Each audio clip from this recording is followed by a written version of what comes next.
Bhagavad Gita start किया जा रहा है।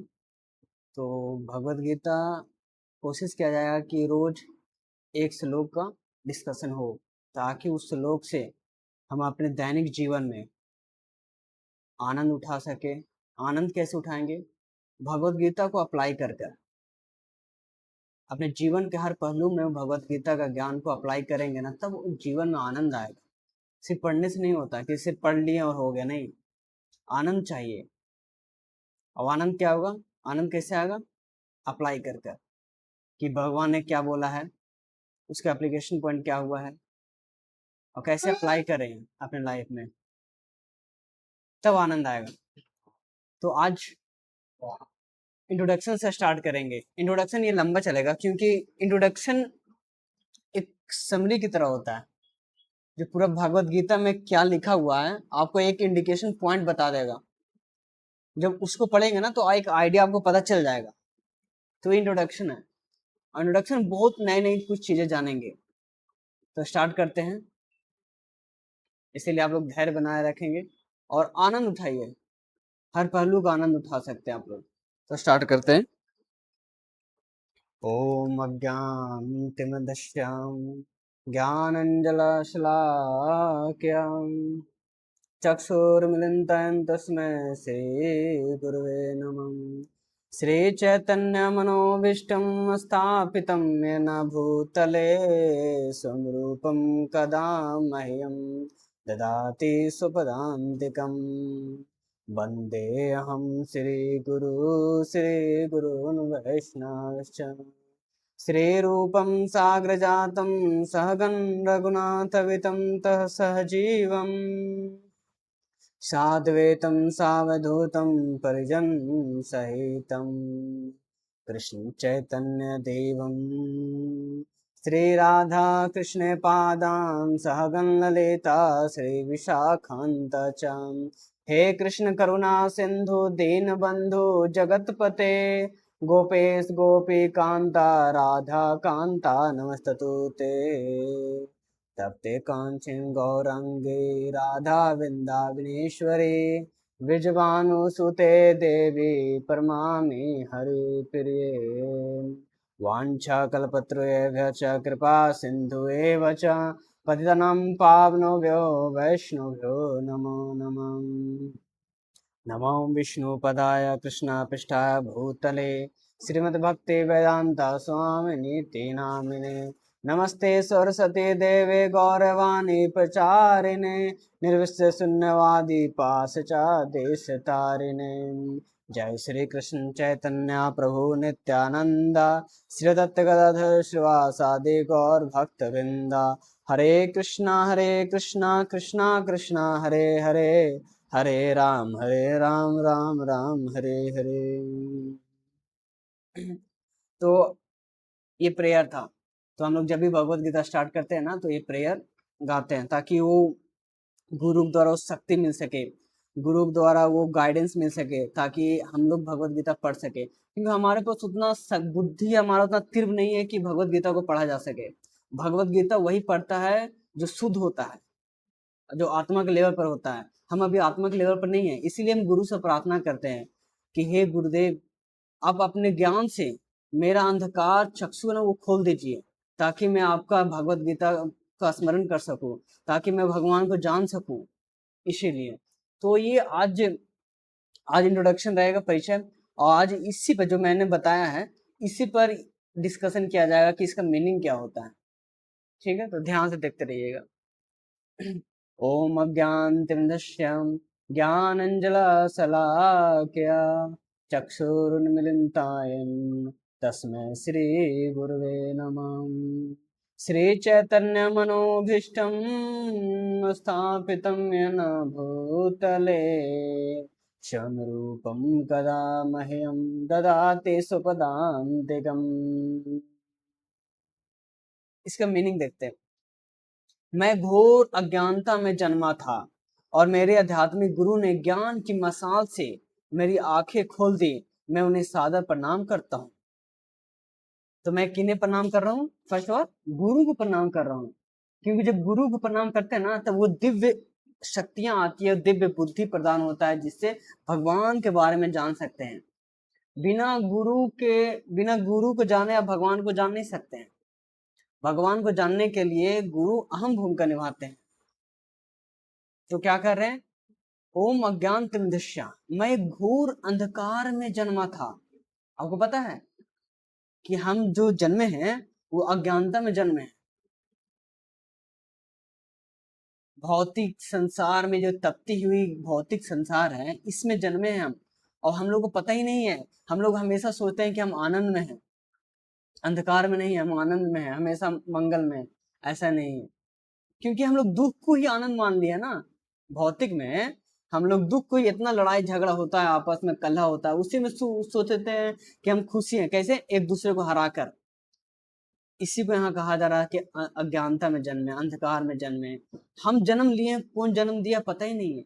एक तो माध्यम बने, माता पिता माध्यम बनते हैं, लेकिन जन्म कहाँ से हुआ? भगवान के द्वारा हुआ है। भगवान को भूल जाते हैं और माता पिता को श्रेष्ठ मानते हैं। माता पिता श्रेष्ठ हैं, माध्यम बने हैं, भगवान के द्वारा माध्यम है, लेकिन वास्तविक रूप भगवान के द्वारा बनाया गया हम लोग को। क्यों? क्यों भगवान ने मनुष्य को बनाया है? मनुष्य का पर्पस है भगवान को जानना। और कहा जाता है कि हम लोग मनुष्य 84 लाख योनियां हैं, 84 लाख योनियों में हम लोग को मनुष्य शरीर ही क्यों मिला? और क्यों नहीं? कुछ पुण्य कर्म किए होंगे इसलिए मनुष्य मिला, ना तो और गंदे काम करते हैं तो अनदर योनिया मिलता ही। लेकिन मनुष्य भी मिलना एक अपने आप में गंदा योनि है। कैसे?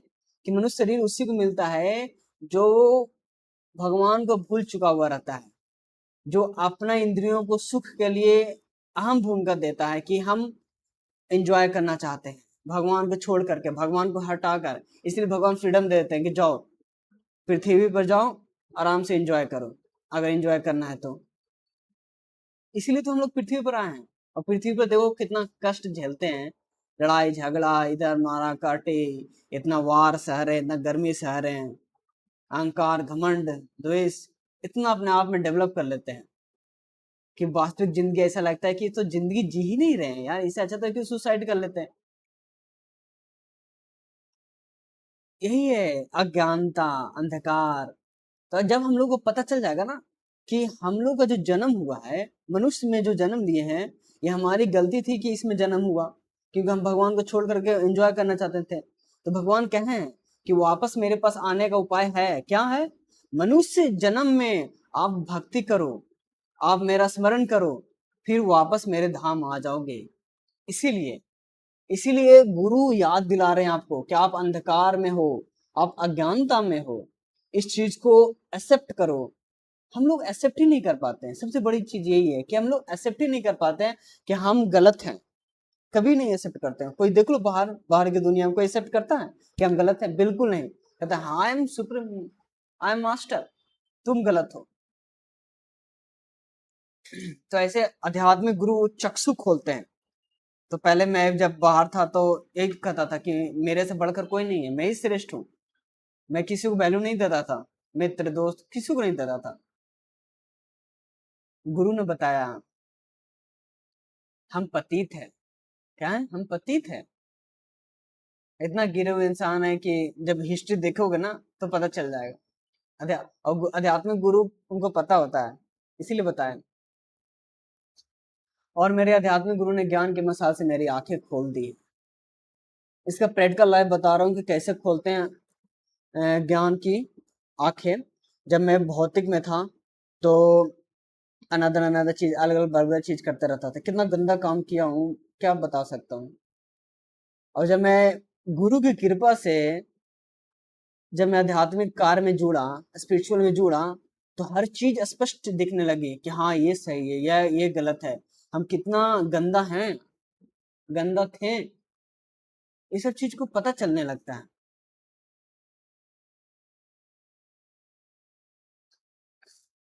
अल्टरनेटिव रहना चाहिए। अगर अल्टरनेटिव नहीं हो, मतलब कि आपको दुख ही दुख है जीवन में, मान लो एग्जांपल दे रहा हूँ, आपको दुख ही दुख है और सुख कभी आप गेन ही नहीं किए हो, तो दुख के बारे में डिफरेंशिएट कर पाओगे? दुख को ही आप सुखी मानने लगोगे। समझे? इसीलिए अल्टरनेटिव दिया जाता है। दुख तभी तभी फील होता है जब आप सुख का आनंद भोगते हो, और सुख तभी आप अहमियत दे पाते हो उसको जब आप दुख में जीते हो। तो अल्टरनेटिव होना चाहिए यार, इसीलिए बताया। तो मैं उन्हें सादर प्रणाम करता हूँ, गुरु को प्रणाम करता हूँ। और गुरु को ना, अल्टरनेटिव गुरु हमारे कौन होते हैं? शीला रूप गोस्वामी प्रभुपाद, ये अल्टरनेटिव गुरु हैं हमारे, जिन्होंने इस भौतिक संसार में भगवान चैतन्य की इच्छा पूरी करने का मिशन स्थापित किया है। मुझे कब अपने चरण चरण कमलों में शरण देंगे? शीला प्रभुपाद कौन है? ISKCON founder, international society Krishna consciousness. इनके जो गुरु थे भक्ति सिद्धांत सरस्वती ठाकुर जी, तो इन्होंने प्रभुपाद जी को ये आज्ञा दिया था कि आप जाइए, भगवान चैतन्य महाप्रभु की ये इच्छा थी कि हरिनाम विश्व के हर कोने कोने में गूंजे। तो प्रभुपाद जी के गुरु जी ने इनको, प्रभुपाद जी को आज्ञा दिया कि आप विदेश जाइए। उस समय भारत में आजादी का माहौल चल रहा था। गांधी जी बुला रहे थे प्रभुपाद जी को, आप आइए हमारे मिशन साथ जुड़िए। परंतु प्रभुपाद जी शुरू में बहुत, उनको भी इच्छा था कि भारत की आजादी में हम भूमिका निभाएंगे, क्या भक्ति उक्ति करें। तो फिर इनके गुरुजी ने बताया कि वो ज्ञान खोला, चक्षु ज्ञान खोला वो, कि ये अंधकार है, ये हमेशा चलते रहेगा, ये कभी खत्म नहीं होने वाला है। ठीक है, आजादी है, एक रिस्पेक्ट भावना के देखना है, लेकिन इससे ज्यादा इंपॉर्टेंट है इंसान को आंतरिक से आजादी दिलाना। आज देख लो, इसमें नेगेटिव पॉइंट लेने की जरूरत नहीं है कि भारत तो आजाद तो हो गया है, परंतु इंसान आजाद हो पाया क्या? अपनी काम इच्छाओं से, अहंकार से, घमंड से, क्रोध से आजाद हो पाया क्या? नहीं ना। आज भी हम गुलाम हैं, किसी न किसी का गुलाम है। पहले हम ब्रिटिश का गुलाम थे, आज किसके गुलाम है? गलत गलत लोगों का गुलाम है, जो मांस मदिरा में लिप्त है, गंदे गंदे विचारों से जो लिप्त है, उसको हम गुरु मान बैठे हैं, उसके अंडर हम काम कर रहे हैं, भगवान को छोड़ दिए, भगवान को भुला दिए हैं। तो तब तब प्रभुपाद जी के गुरु ने प्रभुपाद जी को आज्ञा दिया कि आप विदेश जाइए, इस वक्त आपको विदेश जाने की जरूरत है, वहां जाकर प्रचार प्रसार करिए, विश्व के हर कोने कोने में हरिनाम का गूंज गूंजना चाहिए। तो ये भगवान चैतन्य महाप्रभु की इच्छा थी। भगवान चैतन्य महाप्रभु कौन है?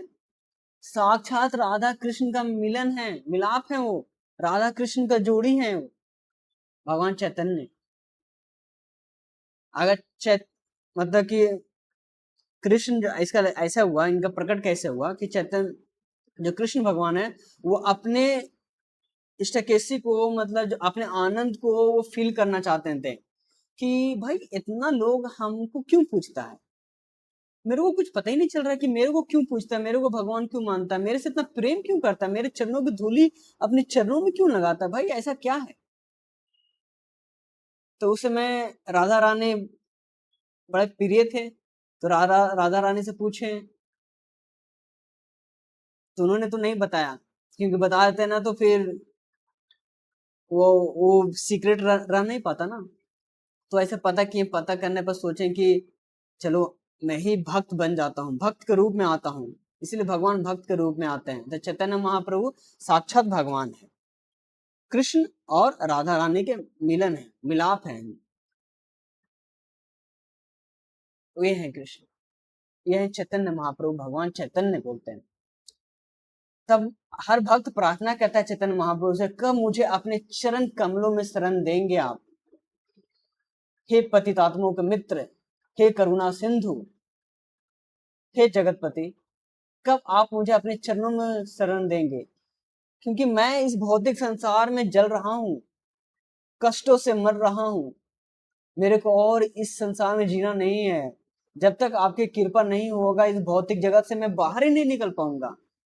बाहर का मतलब क्या है? भौतिक जगत से बाहर का मतलब क्या है? भौतिक जगत से बाहर का मतलब है कि आप आध्यात्मिक में जियो। मतलब क्या? मतलब कि जो प्रिंसिपल है, जो हरि नाम है, हरे कृष्ण महामंत्र का जप करें, जब हरे कृष्ण महामंत्र का जप करेंगे ना, तो आध्यात्मिक अनुभूति होगा, आनंद आएगा वो आपको, ऐसे आनंद आएंगे। आप जो मटेरियल में हो, जॉब कर रहे हो, स्कूल जा रहे हो, टीचर हो, जो भी हो, आप उसी में माला जप करो, उसी में आनंद की अनुभूति होगा आपको। ठीक है। वंदे हम श्री गुरु श्रुता कमलम श्री गुरुन वैष्णव श्री रूपम साग्रजातम सहगन रघुनाथ वितम तः सहजीवम साद्वैतम सावधूतम परिजन सहितम कृष्ण चैतन्य देवम श्री राधा कृष्ण पादान सहगन ललिता श्री विशाखान्त च। मैं अपने आध्यात्मिक गुरु और समस्त वैष्णव के चरण कमलों में सादर प्रणाम करता हूँ। समझे? आध्यात्मिक गुरु और समस्त वैष्णव के चरण कमलों में सादर प्रणाम करता हूँ। तो बहुत ही इंपॉर्टेंट है ये लाइन, समस्त वैष्णव के चरण कमलों में। भगवान कहते हैं कि मेरे को खुश करना है ना, तो तुम अपने गुरु को खुश करके आओ। और गुरु कहते हैं कि मेरे को खुश करना है तो अपने इक्वल जो भक्त है ना, वैष्णव है ना, उनको खुश करो, तभी मैं खुश हो जाऊंगा। ये नहीं कि आपस में वैष्णव भक्त लड़ाई कर रहे हैं और सोच रहे हैं कि हम गुरु को खुश कर देंगे। नहीं, हो ही नहीं सकता, असंभव है। ये तो उसी प्रकार हुआ ना कि बिना गुरु को खुश किया भगवान को खुश करना चाहते हो। ये सब हायरार्की है चीजें। मान लो 10 आप वैष्णव भक्त हो, ठीक है, आपस में लड़ाई झगड़े करते रहते हो सेवा को लेकर, मेंटेनेंस को लेकर, तो भाई एक सिस्टम कैसे चल पाएगा, प्रॉपर चल पाएगा? नहीं चल पाएगा ना, कला होता रहेगा, फिर कला से गुरु परेशान हो जाते हैं। तो इसीलिए बताया जाता है, इसीलिए हम लोग, हमारा क्या प्रिंसिपल है कि वैष्णव को प्रणाम करते हैं हम लोग। उनको हल्का सा गलती से टच हो जाता है ना हमसे, हमारे द्वारा अगर टच हो जाएगा उनको, तो उनसे माफी मांगते हैं, उनको प्रणाम करते हैं। ऐसे अगर गलती से हम कुछ ऊंचा स्वर में बोल देंगे उनको, तो हम प्रार्थना करते हैं, हे प्रभु जी मेरे को माफ कर दीजिएगा, मैं अहंकार घमंड मेरे में अंदर आ गया था, मैं इसीलिए आपको बोल दिया, इसलिए कुछ अगर मेरे से भूल तो हो ही गया, इसीलिए आप माफ कर दीजिए। तो ऐसे प्रणाम करते हैं, इसीलिए तब गुरु खुश हो जाते हैं। जब ऐसे हम लोग करते हैं तो गुरु को बड़ा आनंद आता है कि चलो अपनी गलती को एक्सेप्ट तो कर रहा है और माफी तो मांग रहा है ना। तो इसीलिए समस्त वैष्णव के चरण कमलों में सादर प्रणाम करना बहुत जरूरी होता है। मैं श्री रूप गोस्वामी, उनके बड़े भाई सनातन गोस्वामी, रघुनाथ दास, रघुनाथ भट्ट, गोपाल भट्ट और शिल जीव गोस्वामी के चरण कमलों में सादर प्रणाम करता हूँ। और ये देख रहे हायरार्की, मतलब वैष्णव, फिर आध्यात्मिक गुरु, फिर ये आचार्य हमारे जो जो तरह तरह ग्रंथों का स्थापना किए हैं, तरह तरह ग्रंथ लिखे हैं अपने हाथों से और उसका वितरण किए हैं, ताकि यही तो आनंद, ताकि जो ये आनंद है ना, तभी तो हम ये अनुभूति कर रहे हैं आनंद को। नहीं तो वो अगर नहीं लिखते हैं ग्रंथ, तो हम इस अमृत रस को कैसे आस्वादन कर पाते हैं? समझ रहे? तो ये सब आचार्य हमारे। मैं भगवान कृष्ण चैतन्य, भगवान नित्यानंद, अद्वैत आचार्य, गदाधर, श्रीवास और अन्य सहोदरों को भी सादर प्रणाम करता हूँ। भगवान श्री चैतन्य, नित्यानंद और अद्वैत आचार्य, गदाधर, श्रीवास, अन्य जितने भी सपाठी हैं, उनके सहगण हैं, सभी को मैं प्रणाम करता हूँ। उन्हीं की कृपा से आज ये भागवतम, आज ये भगवत गीता और अन्य तरह के पुस्तक का हम रस का स्वादन कर पा रहे हैं, रस अमृत पी पा रहे हैं, पढ़कर अपने जीवन में अप्लाई कर पा रहे हैं और अत्यधिक आनंद की अनुभूति कर रहे हैं। कैसे हो रहा है? इन आचार्यों के द्वारा ही तो हो रहा है। अगर इन आचार्यों ने इतना परिश्रम करके नहीं करते तो आज हम लोग अंधकार में जीते, मल में जीते हैं, सुअर के मल में। सुअर देखते हो, सुअर कीचड़ में ही अपने जिंदगी को समझता है कि यही मेरा जिंदगी है। तो उसी हम भी अपने मटेरियल लाइफ में दुख भरी लाइफ को ही, कल्ला वाला लाइफ, लड़ाई झगड़ा, उच्च स्वर, अहंकार, घमंड को ही अपनी जिंदगी मान लेते हैं। और देखो भाई, मान भी रहे हैं, बाहर वाले लोग सोचते हैं कि हम, मेरे अहंकार है, घमंड है, क्रोध है, तो मैं बड़ा आदमी हूँ। लेकिन ये मूर्खता है, मूर्खता है, अंधकार है। बड़ा आदमी वही होता है जो तिना दपि सुनी चेना तरोरपे सही सुना, अमान्य ना मान देना कीर्ति सदा हरी। जो घास के तिनका से अपने आप को तीर्ण मानता है, वृक्ष से अधिक सहनशील मानता है, वो सबसे बड़ा आदमी है। घास के तिनका देखे हो, उससे अपने आप को तीर्ण मानना, नीच मानना, और वृक्ष से अधिक सहनशील मानना। वृक्ष बहुत ज्यादा सहनशील होता है वो, क्यों? क्योंकि धूप गर्मी सब सह लेता है। तो इसी प्रकार हम लोग को भी टॉलरेटेबल पर्सन होना चाहिए, कि कोई बोल दे सह लेना चाहिए। क्योंकि अगर हम रिएक्ट करेंगे ना, तो भगवान की स्मरण शक्ति लूज हो जाती है, कि भगवान के बारे में चिंतन नहीं कर पाएंगे हम, ज्यादा उसी चीज कार्य में लिप्त रहेंगे। ये चीज होती है। हे कृष्ण करुणा सिंधु दीन बंधु जगत पते, गोपेश गोपी कांता राधा कांता नमस्तुते। हे मेरे प्रिय कृष्ण, आप व्यतीतों के मित्र और सृष्टि के स्रोत हैं। आप गोपियों के स्वामी हैं और राधा रानी के प्रेमी हैं।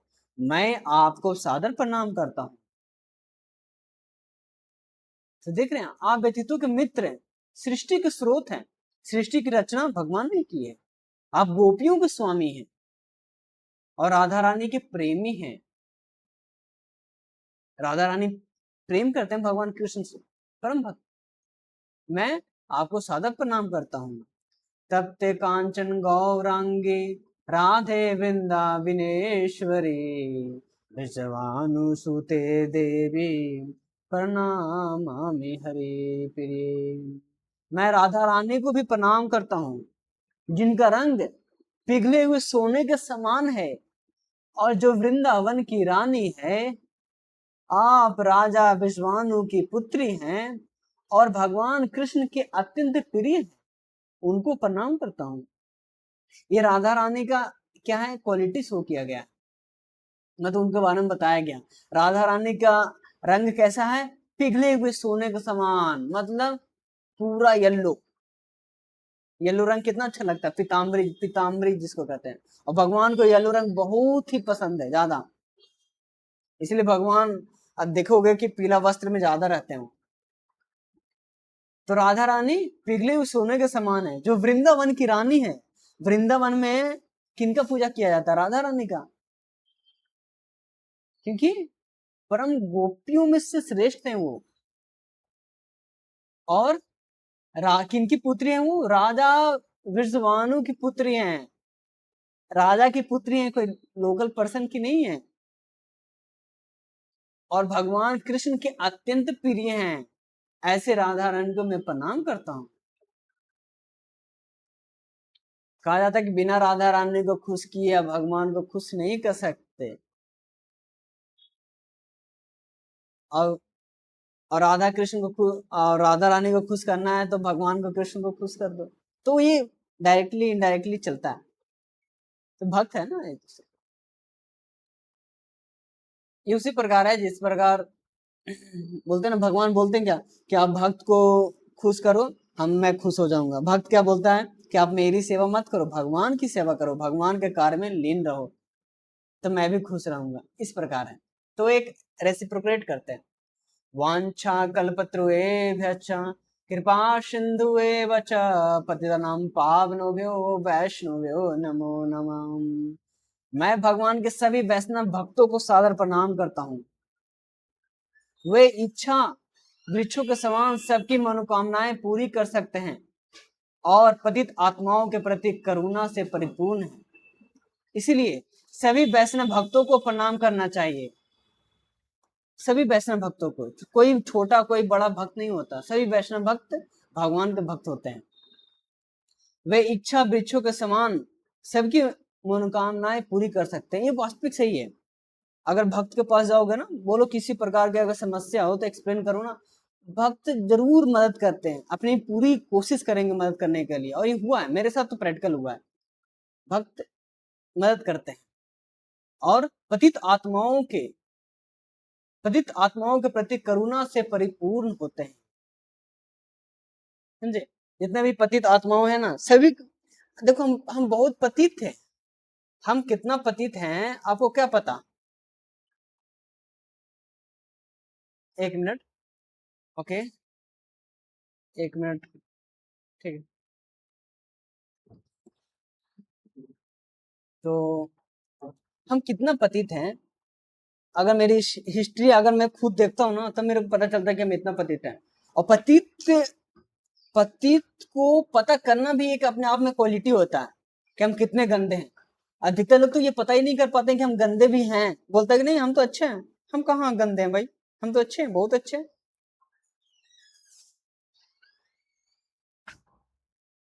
समझे, ऐसे होते हैं। तो मैं भगवान के सभी वैष्णव भक्तों को सादर प्रणाम करता हूँ। वे इच्छा वृक्ष के समान सबों की मनोकामनाएं पूरी कर सकते हैं और पतित आत्माओं के प्रति करुणा से परिपूर्ण रहते हैं। और जो भक्त होते हैं ना, वो देखते हैं कि ये भक्त मतलब ये व्यक्ति कितना अनर्थों से झेल रहा है, कितना दुख है, कितना कष्ट है, उसको अपने सेंटर, इस्कॉन सेंटर में बुलाते हैं, प्रसाद देते हैं, लेक्चर देते हैं और उनकी जो भी समस्या रहती है उसको सॉल्व करने की कोशिश करते हैं। ये भक्त होते हैं, उनको ज्ञान देते हैं, कृष्ण से जोड़ते हैं, ये होते हैं। श्री कृष्ण चैतन्य प्रभु नित्यानंद श्री अद्वैत गदाधर श्रीवासादि गौर भक्त वृंद। मैं श्री कृष्ण चैतन्य प्रभु नित्यानंद श्री दत्त गदाधर श्रीवास और भक्ति के मार्ग पर चलने वाले सभी अन्य लोगों को प्रणाम करता हूँ, मतलब सभी भक्तों को प्रणाम करता हूँ जो इस मूवमेंट में, हरे कृष्णा मूवमेंट में जुड़े हुए हैं। सभी को मैं प्रणाम करता हूँ, तभी भगवान खुश होते हैं। हमारा जो महामंत्र है, हरे कृष्णा कृष्णा कृष्णा हरे हरे, हरे राम राम राम हरे हरे, ये महामंत्र है। इस मंत्र को जपने से अत्यधिक आनंद की अनुभूति होती है। और इस मंत्र को जपने के लिए कोई नियम, कोई कानून नहीं है। कहीं भी नाम को जप सकते हो। मेट्रो में जा रहे हो वहां जपो, टहल रहे हो वहां जप सकते हो, सोते समय जप सकते हो, सिचुएशन के अनुसार। उसमें भी बताऊंगा श्रेष्ठ पोजीशन क्या है, श्रेष्ठ चीज क्या है। आप आपको टाइम नहीं मिल रहा था, आप वॉशरूम में हो, आप वहां भी जप सकते हो। नहाते समय भी हरे कृष्णा कृष्णा कृष्णा हरे हरे, हरे राम राम राम हरे हरे। आप कोई कुकिंग कर रहे हो तो वहां भी जप सकते हो। ड्राइविंग, मतलब हर क्षण भगवान का नाम अनिवार्य है, भगवान का नाम उत्तम है। कोई ऐसा क्षण नहीं है जो भगवान का नाम नहीं ले सकते हो। लो, कोई इस भौतिक का कानून नहीं रोक सकता आपको।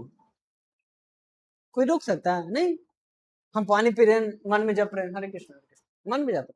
आपको अगर जो ऑकवर्ड लग रहा है, ऑफिस में है और कुछ ऑफिशियल वर्क कर रहे हैं और हम भगवान का नाम नहीं ले सकते, तो मन अगर मन में ले सकते हो भाई, हरे कृष्ण मन में ले लो। जैसे काम कर रहे हैं ना, तो मन में ले सकते हैं। जैसे गाना किसे गाते हैं, तुम मेरे बिना कैसे रह पाओगे, गाते ना मन में, तो उसे हरे कृष्णा कृष्णा कृष्णा हरे हरे, राम राम राम राम हरे, ऐसे मन में करेंगे ना तो हमारी चेतना शुद्ध होने लगती है। और विचार जो गंदी विचार है ना, वो ज्यादा आपको अट्रैक्ट नहीं कर पाएंगे, वो रिपल्सन हो जाती है उसकी, गंदे विचारों का।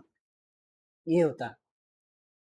भगवत गीता को गीता उपनिषद के नाम से भी जाना जाता है, क्योंकि गीता उपनिषद के नाम से भी जाना जाता है, क्योंकि भगवत गीता क्या है, गीता के बारे में आपको बताया जाता है। भगवान कृष्ण अर्जुन को बताया ना, उपनिषद का ज्ञान दिया ना, वही वैदिक, यह वैदिक ज्ञान का सार है, वैदिक ज्ञान का सार है।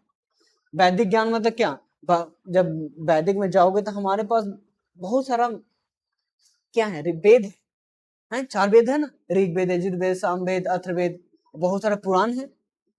इतना वेद, इतना पुराण को पढ़ना और समझना और जीवन में अप्लाई करना, आपका पूरा जीवन निकल जाएगा,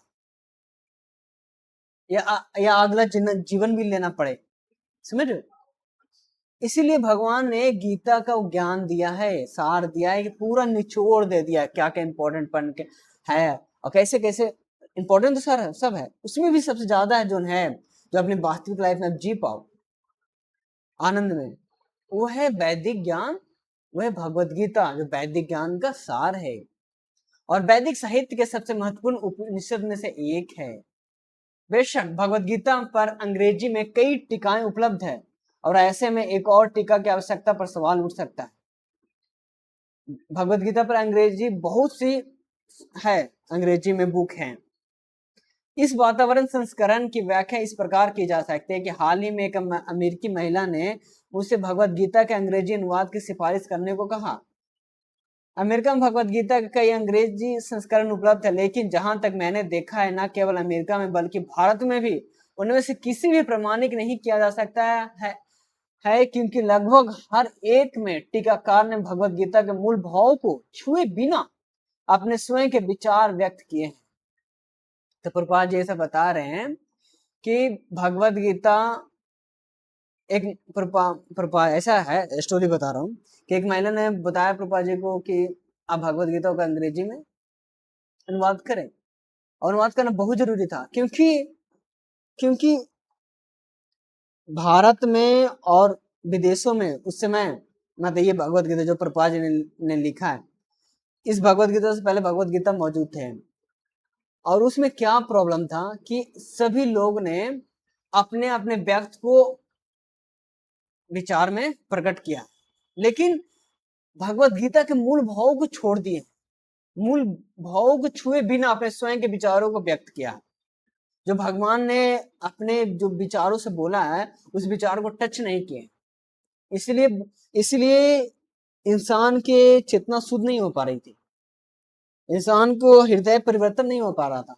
इसीलिए प्रभुपाद जी भगवत गीता को मूल भाव इसीलिए लिखा है एज इट इज, यथा यही है, मतलब एज इट इज मतलब जो भगवान ने बोला है वही है, समझे। मैं 1 मिनट दिखाता हूं आपको।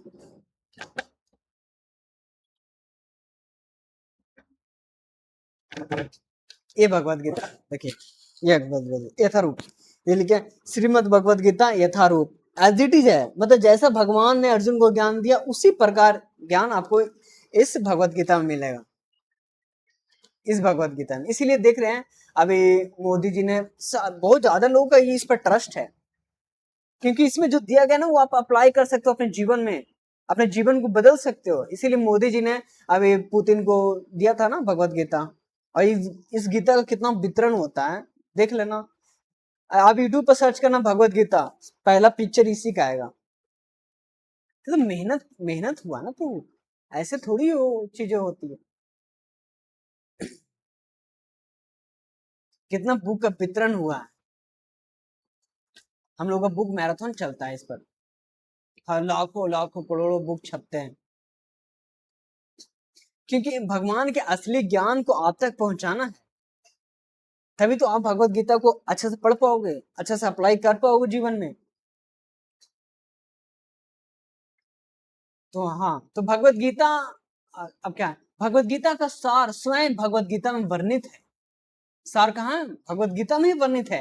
यह इस प्रकार है, यदि हम कोई दवा लेना चाहते हैं तो हमें लेबल पर लिखे निर्देशों का पालन करना होगा। हम अपनी इच्छा या किसी मित्र के निर्देशानुसार दवा नहीं ले सकते हैं।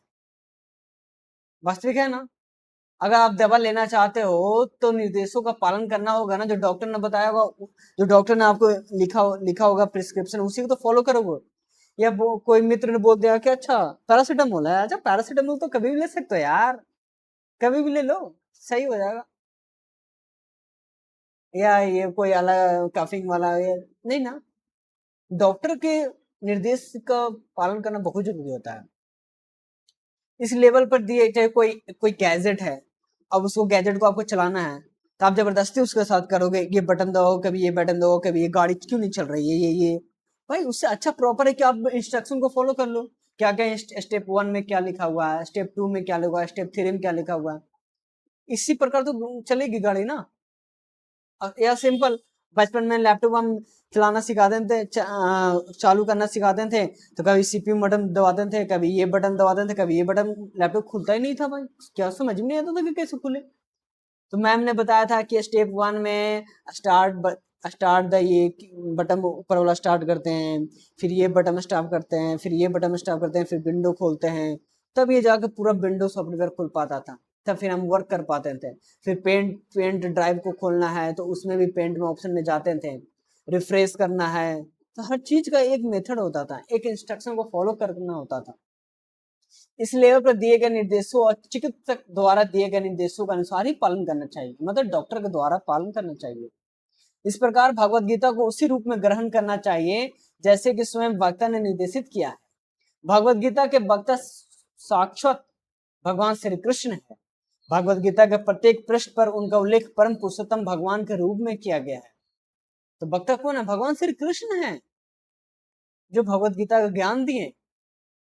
भगवान शब्द कभी कभी किसी शक्तिशाली व्यक्ति, किसी शक्तिशाली देवता को संदर्भित करता है, और निश्चित रूप से यहाँ भगवान शब्द भगवान श्री कृष्ण को एक महान व्यक्तित्व के रूप में दर्शाता है। लेकिन साथ ही हमें यह भी जानना चाहिए कि भगवान श्री कृष्ण सर्वोच्च भगवान है। तो आपको ऐसा लग सकता है कि कोई शक्तिशाली व्यक्ति बहुत अच्छा व्यक्ति है, ठीक है, शक्तिशाली भी अच्छा है, सुंदर भी है, पावरफुल भी है और कल्याणकारी भी है, अच्छा व्यक्ति है, ठीक है, आपको ये सारे गुण दिखेंगे, परंतु वो भगवान नहीं है। भगवान साक्षात भगवान होते हैं, जो भगवान श्री कृष्ण है, भगवान श्री चैतन्य महाप्रभु है, जो शास्त्रों द्वारा जो वर्णित है, समझे, वो भगवान नहीं है।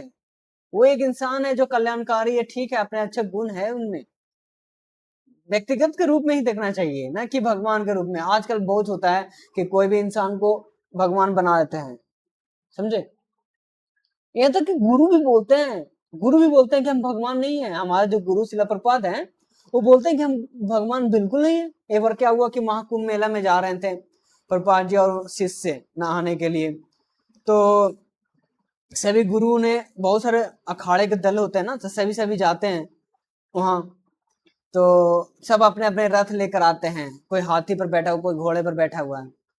तो ऐसी प्रपात जी के शिष्य ने बोला कि प्रपात जी, मैं भी चाहता हूँ कि आप हाथी पर ऊपर सवार हुए, हाथी के ऊपर, क्योंकि सभी लोग देखिए बड़े बड़े जो आचार्य हैं, जो पंडित उंडित है, हाथी घोड़ा पर बैठे हुए हैं और आज एकदम ठाट बाट से एकदम जा रहे हैं, अच्छा लगता है कि आप भी चलो ना, आप भी ऊपर बैठिए ना। तो प्रपात जी कहा ना बिल्कुल नहीं। प्रपात जी ने मना किया। प्रपात जी ने कहा कि हाथी को लाओ जरूर, लेकिन हम नहीं बैठेंगे, उस पर श्री कृष्ण को बैठाओ, क्योंकि हमारे गुरु तो वही हैं, हमारे परमात्मा तो वही हैं, हमारे भगवान तो वही हैं, वो खुश तो हम खुश। ऐसे गुरु होते हैं जो अपने आप को पतित और भगवान को भगवान मानते हैं, समझे। भगवत गीता के पृष्ठ, प्रत्येक पृष्ठ पर उनका उल्लेख परम पुरुषोत्तम भगवान के रूप में किया गया है। लेकिन साथ ही हमें यह भी जानना चाहिए कि भगवान श्री कृष्ण सर्वोच्च भगवान हैं, जैसा कि शंकराचार्य, रामानुचार्य, माधवाचार्य, निम्बर्क स्वामी, श्री चैतन्य महाप्रभु, भारत में वैदिक ज्ञान के कई अन्य विद्वान जैसे सभी महान आचार्य, आध्यात्मिक गुरु द्वारा पुष्टि की गई है। भगवान स्वयं भगवत गीता में स्वयं को परमेश्वर के रूप में स्थापित करते हैं। सोच लो, एक कृष्ण है जो बोलते हैं कि हम ही भगवान हैं, कॉन्फिडेंस से। क्यों? क्योंकि भाई जीसस क्रिस्ट जो थे, वो क्रिश्चियन लोग उनको भगवान मानते हैं, लेकिन वो खुद कह रहे हैं अंतिम समय में, क्या कहें, जब उनको कष्ट सब लोग दे रहे थे, तो बोल रहे थे कि हे भगवान, इनको माफ करना, इनको ये पता नहीं है कि ये मेरे साथ क्या कर रहे हैं, सी इनको माफ कर देना। सोच लो, तो वास्तविक रूप से भगवान कौन है? भगवान कृष्ण ही सुप्रीम गॉड हेड है, सुप्रीम भगवान है, समझे। और ब्रह्म संहिता और सभी पुराणों, विशेष रूप से श्रीमद् भागवतम में इसी रूप में स्वीकार किया गया है। भागवत पुराण के नाम से जाना जाता है। सभी रूप में भगवान कृष्ण को भूमिका दिया गया कि वही सुप्रीम पर्सनालिटी गॉड हेड है। कृष्ण अस्तु भगवान स्वयं, ब्रह्मा जी स्वीकार करते हैं भाई। इसलिए हमें भगवत गीता को उसी रूप में लेना चाहिए जैसा कि स्वयं भगवान ने निर्देशित किया है, ठीक है। हरे कृष्णा। तो बाकी के इंट्रोडक्शन धीरे धीरे कल पढ़ेंगे। बाकी इंट्रोडक्शन थोड़ा सा लंबा चलेगा, लेकिन देखिए इसमें हम लोग क्या सीखें, बहुत कुछ। आप सोचिए कि हम इस पर क्या सीखे हैं, क्या अप्लाई कर सकते हैं अपने लाइफ में।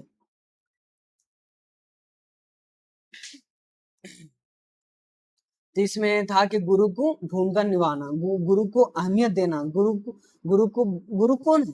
गुरु के माध्यम से तो भगवान को प्राप्त किया जा सकता है। बिना गुरु के माध्यम से भगवान को नहीं प्राप्त कर सकते हैं। लेकिन जो ये वीडियो देख रहे हैं, मतलब वो लोग जो अभी स्पिरिचुअल से कनेक्ट नहीं हुए हैं, आप एक गुरु ढूंढिए। और गुरु, ध्यान से, गुरु बोनाफाइड स्पिरिचुअल मास्टर होना चाहिए। मतलब कोई ऐसे गुरु नहीं, मतलब किसी को गुरु ढूंढ लिया, मैं आपका गुरु नहीं हो सकता। मैं एक माध्यम हो सकता हूँ भगवत गीता का कुछ ज्ञान देने के लिए, मैं गुरु नहीं हो सकता।